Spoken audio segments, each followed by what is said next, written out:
You're listening to The Bible Guys, a podcast where a couple of friends talk about the Bible in fun and practical ways. Hey, everybody. Welcome to The Bible Guys. Here we are. We appreciate you. Oh, man, we're so excited to be here. I'm Jeff. This is Chris. Yes, that's me. And we are starting with a segment right off the bat. Why did I say right off the bat? Just, it's going to be a baseball. Starting with the segment right off the bat. Well, you know, they say right off the bat. Yeah. It's got to be a baseball metaphor. It's a baseball metaphor. Yeah, okay. So right off the bat. Excellent. With a social media minute. So these are people that have written in, and I'd like to read number 3, so I'm going to read number 1 and 3, okay? Okay. And these were chosen for us. We didn't choose.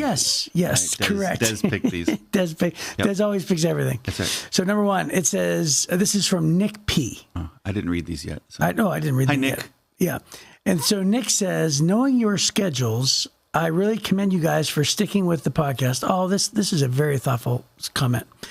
It's always fresh, entertaining, and most importantly, spiritually enriching. Thank you, guys. Oh, that's cool. Yeah, it's a very nice comment. Really nice thing, Nick. Yeah, he's really trying to say, hey, I know it's tough, but thank you so much. Yeah, so Nick wrote that one in. Yes. This other one, the next one's written by A Nani Mouse. A Nani Mouse. That's an odd name. Yes, it really is. Oh, Anonymous. Anonymous. Oh, there okay. It is. Okay. It says, congratulations on your 500th episode of The Bible Guys. Thank you so very much for the time you've all invested in sharing the Word of God with us and then giving your insight and teaching on what the passage says and how to apply it to our lives. Great job, Jeff and Chris and all of the...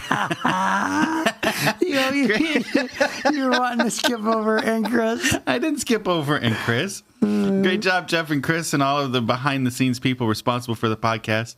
Looking forward to the next 500 episodes. I'm so very grateful. May God continue to bless you. This is what you were wanting to do. You said, great job, Jeff and Chris, for all the... That's very funny. Yeah, sorry about that. All right. And then this one is, I believe it's probably from my wife. It is from Liz Z, is what it says. Yeah, I don't know how many Liz Z's we have listening, but there's a high probability. Yes, it's probably my wife. That would be from your bride. She says, this is my most favorite every weekday. Oh, it's definitely my wife. I truly miss it each weekend. She's already told us that.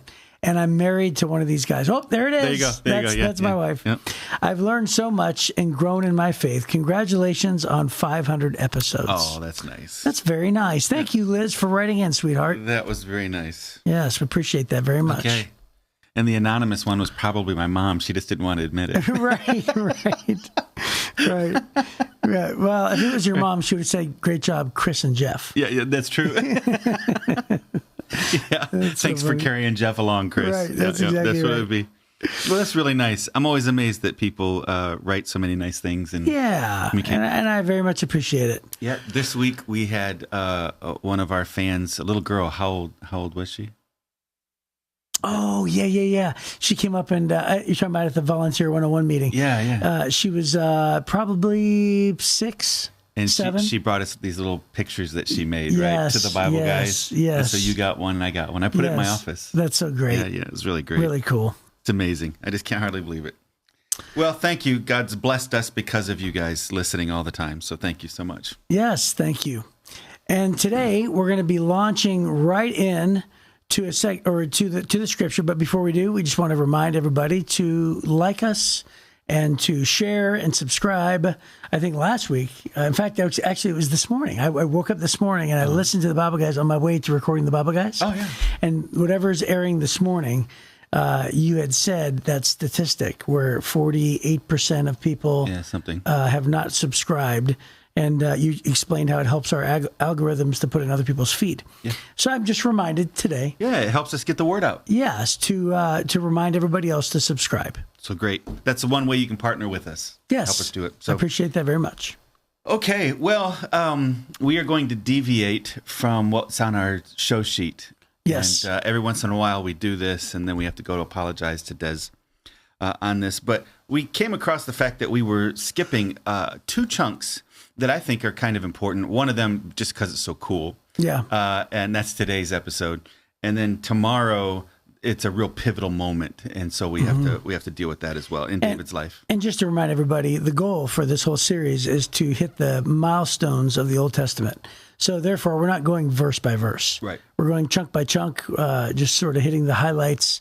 And so we realized we were skipping over a highlight that we wanted to talk about. And I think originally we were thinking more general with regard to the highlights, and then we keep coming up to stories we don't want to miss telling. Right, right. And so even though she was following this plan, or we were following this plan that was supposed to be way more general and just big chunks throughout the thing, we keep coming up to these things like today's story. We just don't want to skip telling today's story. It reminds me of Steve Martin in that really super old movie. Did you ever see The Jerk in 1979? I think so. At the very end of the movie, he goes, "I don't need anything else." And he just said, "I just need this chair, this paddle ball, and this thermos, and I don't need nothing else." Then he'd walk by something, he goes, "I need this." And then he picks up a lamp, Yep, that's us. Then he walks down the street, and he's like, "I need this." And he keeps on picking things.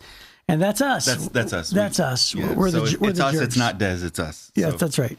So we're going to read 2 Samuel chapter 23, and we're going to pick up in verse 8. If you remember, up to this point, King David was Saul is dead now. David was chosen to be king of Judah and a couple of outlying little villages, and then Ishbosheth was Saul's son, and Abner, who was Saul's general, jumps in and elevates him, and he winds up becoming king of the rest of Israel.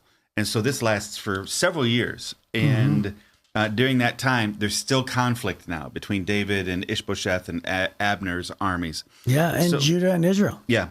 So here's what happens. David continues to rise, and as he rises, his mighty men begin to rally around him. And he has like these special forces fighters. And so this is why we wanted to talk about it. Yeah. And by the way, this is one of the greatest, my most favorite story in the Bible. I'm not even kidding. This story that you're about to read is one of my very favorites in the entire Old Testament. Yeah, it's incredible. So we'll read. We'll start 2 Samuel chapter 23, verse 8. It says, "These are the names of David's mightiest warriors. The first was Jeshoabim. Yeah, good luck on that. The Hakmonite, who was leader of the three mightiest warriors among David's men. He once used a spear to kill 800 enemy warriors in a single battle." That sounds Zoinks. Next in rank among the three was Eliezer, son of Dodai, a descendant of Ahoah. Once, Eliezer and David stood together against the Philistines when the entire Israelite army had fled.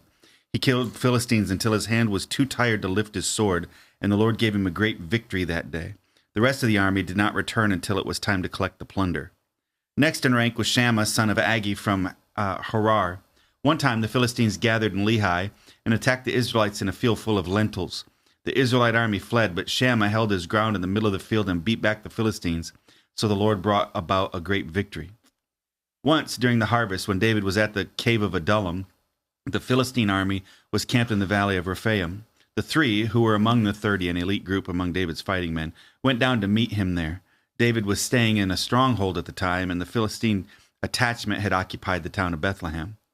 David remarked longingly to his men, "Oh, how I'd love some of that good water from the well by the gate in Bethlehem." So the three broke through the Philistine lines, drew some water from the well by the gate in Bethlehem, brought it back to David, but he refused to drink it. Instead, he poured it out as an offering to the Lord. "The Lord forbid that I should drink this," he exclaimed. "This water is as precious as the blood of these men who risked their lives to bring it to me." And so David did not drink it. And these are examples of the exploits of the three. And then if you keep going there, verse 18, it says, "Abishai, son of Zeruiah, the brother of Joab, was the leader of the 30. He once used his spear to kill 300 enemy warriors in a single battle. It was by such feats that he became as famous as the three. Abishai was the most famous of the 30 and was their commander, though he was not one of the three. There was also Benaiah, son of Jehoiada, a valiant warrior from Kabzeel. He did many heroic deeds, which included killing 2 champions of Moab. Another time, on a snowy day, he chased a lion down into a pit and killed it. Once, armed only with a club, he killed a great Egyptian warrior who was armed with a spear. Benaiah wrenched the spear from the Egyptian's hand and killed him with it. Deeds like these made Benaiah as famous as the 3 mightiest warriors. He was more honored than the other members of the 30, though he was not one of the 3, and David made him captain of the bodyguard. Yeah. These are some tough guys. You think? These are some tough guys. Yeah, so many things in this whole passage about the 3 and the 30. And that is the first that stands out to me always is every single one of these would make a fantastic movie. Oh, yeah. Yeah, exactly. You're reading this as a movie. Yep, absolutely. I mean, another version, it says that he was too tired to lift the sword, but another version actually says his hand was frozen to the sword. Right. Which means it's a really cold day. So he goes down and he actually, what does it say? He killed the entire Philistine army and they fled. And another guy kills 800 warriors with a single spear. Right. Now, I mean, how many is too many? You remember The Princess Bride? How many is too many? Right? Yeah, You remember The Princess Bride? How many guards are there? 30. At my best, I could not take so many. Yeah. And so it's like, they're considering 30. 800? Are you kidding me? Mm-hmm. Right? So, I mean, but the Bible doesn't lie. Right? So if you ever wonder how many 800 people were in a standard basketball gym on the basketball floor. Yes. If you set up chairs with people's knees to the back of the chair in front of them, you can't fit 800 people on a basketball floor. Yeah. Right? Yeah. So to think about it, that's a lot of people. Oh, my goodness.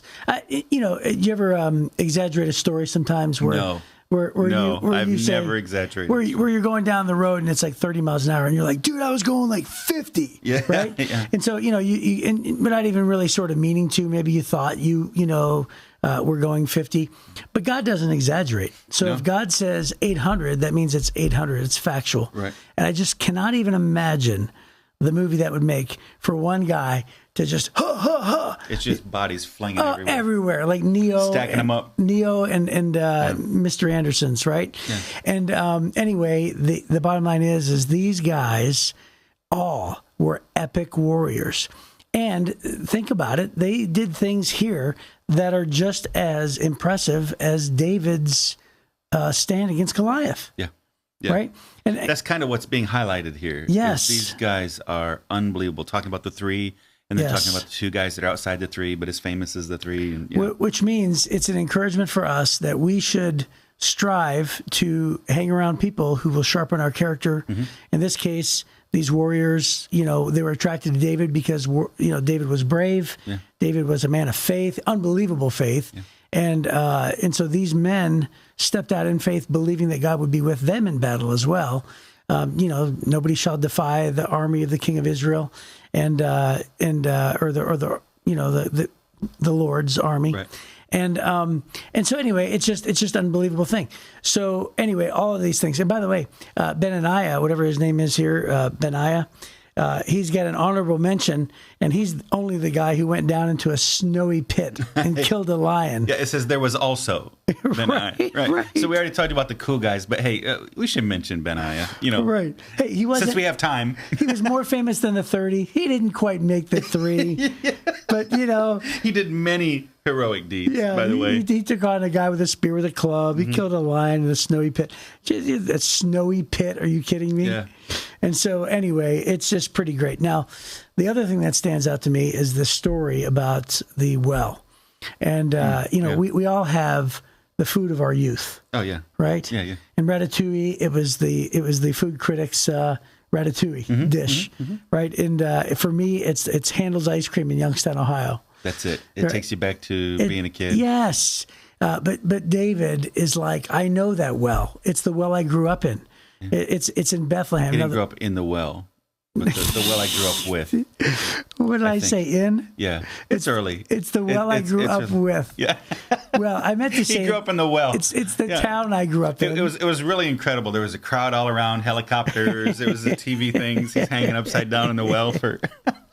Yeah, it's the town he grew up in, right? Oh, okay, yeah, Bethlehem. Yeah.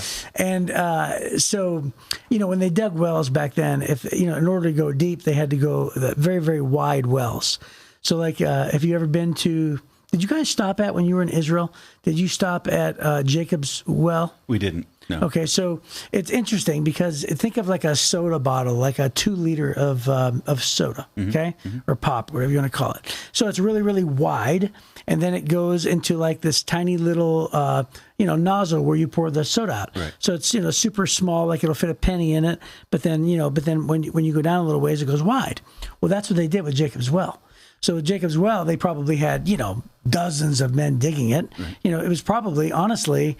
It's as big. The circumference was like this room, the size of this room. But then they would build a cap on it, and the well itself would only have a small little hole, right? So if you shine a light in there, you're like, wow, look how big this thing is. Well, in the case with the well at Bethlehem, it was a massive well, like just almost the same size, but they had 3 little openings. So there was 3 little openings of this well, but at the same well. Does that make sense? Yeah. So then 3 different people could get water from the same well at the same time from these 3 openings. So we had the choice when we were on tour in Israel, and we only had time to go see one thing. And they said, we can either go see the field where Gideon defeated the army, or we can go to the well at Bethlehem. And I was the only guy on the bus who sort of perked up, and I go, what? The well at Bethlehem, where the 3, fought off the Philistines, right. And they got a cup of water, and they're fighting with one arm, and they're holding a cup of water or a canteen of water in the other arm, and they go back, and I'm like, are you kidding me? Just to give their king some water, just because he said he wanted some? I'm like, let's go there.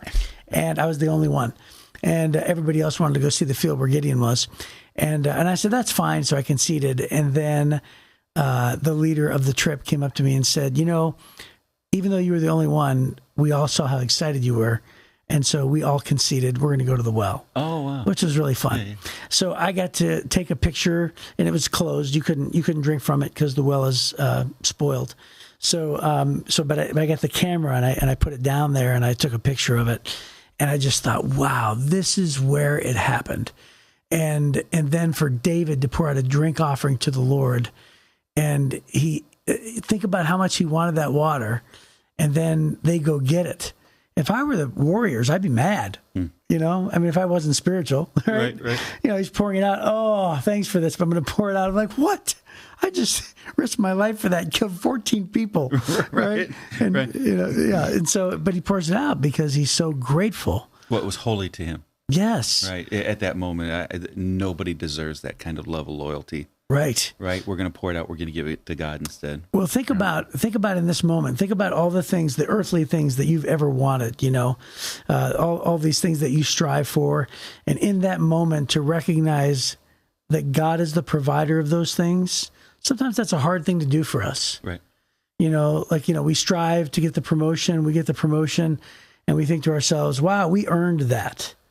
And yet, what David's doing here is David is stopping and saying, I directly acknowledge that it is God who has blessed me with these relationships that I do not deserve. And so, God, I pour this out, the thing that I want the most in this moment. I'm parched, my mouth's dry, I longed for this water, and I'm watching it get poured out before me on the ground, because, God, that's how much I love you. You're more important than even this glass of water that I wanted. Yeah, that's incredible. So the Bible goes on, after we're done with this passage, goes on and names 26 other tough guys, right? That are part of this. Isn't that great? Part of this group, a group of 30. And then, so there's 31 men named total. Okay. Right. So there's the leader of the 30. He's not. And then there's the 3. And then there's, these other guys. 27 others. 27 others. So it's just really astounding. And the thing that strikes me so much about these guys, one, it's incredibly gruesome. These are gruesome stories. We have to admit that 800 dudes get wiped out at one time. Oh yeah, that's pretty gruesome. Yep. So that part's pretty gruesome. But there's a couple things when I read this passage. One, God raises up hard men for hard times, and we can't be resentful or somehow look down on them. Instead, you realize, okay, there are some really bad guys in the world. We need some really tough guys to stand against the really bad guys, right? Yep. And then, they're talking about these Philistines and we've talked about the Philistines before, but the evil that they did, the oppression that they were committing, and nobody was standing against them. In Saul's day, Saul was pretty much inept. He couldn't defeat them, which was so strange. And then Abner was a pretty good general, but he just couldn't seem to get a leg up. It was because God wasn't giving them the victory. But David had these fairly small armies compared to Saul's, and David was having victory often. One, because he was a great leader. Two, because God kept giving him victory, and he had these mighty men. So David is going around having victories against these people, but it's because God sent really hard men to David. So being a hard man or a strong man or a tough man does not give you permission to be a bad man. Right. Right. So you have to use your strength for the protection of others. But then the other part of it is this, and this is maybe the most profound lesson I get from these, because these stories are so cool, and I agree they'd make great movies. But the thing that I take away from it is like attracts like. You attract what you are. Right. On a regular, I recently had a conversation with a young person who has, was kind of admitting a series of bad choices. Mm-hmm. And then said, I don't know why, but it's like I'm completely surrounded by bad people. Right. And I said, well, you're making a lot of bad choices, dude. It's not just, you're making bad choices apart from the bad people you're surrounded by. Mm-hmm. Maybe like attracts like, right? Mm-hmm. Here's what I don't see. I don't see a lot of groundhogs hanging out with zebras. Right. Yeah, well, I mean, I've never looked for that, I've never seen it. Yeah. But I've never seen. I've seen a lot of zebras in the bush. I've seen a lot of groundhogs. I've never seen them just hanging out together. Right. And it's because we tend to attract the same. And if we would, so learning from David, the reason why David had almost superhero type friends that were loyal to him was because he was a great man. Right. And the reason why Saul could not win, and he attracted a guy like Abner, was because Saul was deficient in his character. And so if you want to be great, you need to be surrounded by great people, but that means you need to make great choices. And it takes a tremendous amount of discipline. And so I go back again, I've said it so many times in this series, those hidden valleys is where David became great. He didn't become great when he started recruiting tough guys. He didn't become great when he killed Goliath. He was already a great young man before he walked out on the battlefield that first day. Right. Right? And then he continued to maintain that greatness for a long time. He stumbles in his career. He certainly does. But for a very long time, he maintained this integrity, this walk with God, and this greatness. And he continued to draw great, strong men to be around him. Yeah. And they wind up delivering Israel ultimately. Yeah, so ultimately, when I read this chapter, I most of the time when I preach this message or use this chapter, it is a challenge for us to surround ourselves with the right kind of friends. Yeah. The kind of friends that are going to push us, to challenge us, to sharpen us, to support us. And God creates us to depend on one another. Others are a part of the equation of life, and we have to choose to surround ourselves with the people who we want to be like, who emulate, people who are further along than us in our faith, in our walk, in our character, people who have, emulated great character. And I'm telling you, it's just a great, great message for us who, may have questions about our shaky friendships or our questionable friendships. There are probably people listening to this who think, I have a pretty toxic friendship that I probably should get rid of. And, maybe it's time, right? So if you feel like it's the right thing to do, even though you love them, hey, I'm still going to love you from afar. I'm just not going to spend as much time with you because I just can't do it anymore. My dad has a bunch of funny sayings. We always like to tease him about his funny sayings. Did your parents have funny phrases and sayings? Every once in a while. Yeah, my dad always did. But he had some really, really good ones too. We'll always tease him, shut the door. If anybody opens the door, he's always yelling, shut the door. He always asked, did you learn anything? Right? We'd be sitting there bleeding out, with a body part hanging off. You're like, did you learn anything? Right? That was always his first thing. But he had a lot of really wise sayings. And one of them that has carried with me my whole life is you either are right now or soon shall be just like the crowd you run with. Mm-hmm. And that's what we see with David and his mighty men. Yeah, that's great. Yeah, that's a great way to end. So, hey, we will see you next time, hopefully, on the Bible Guys.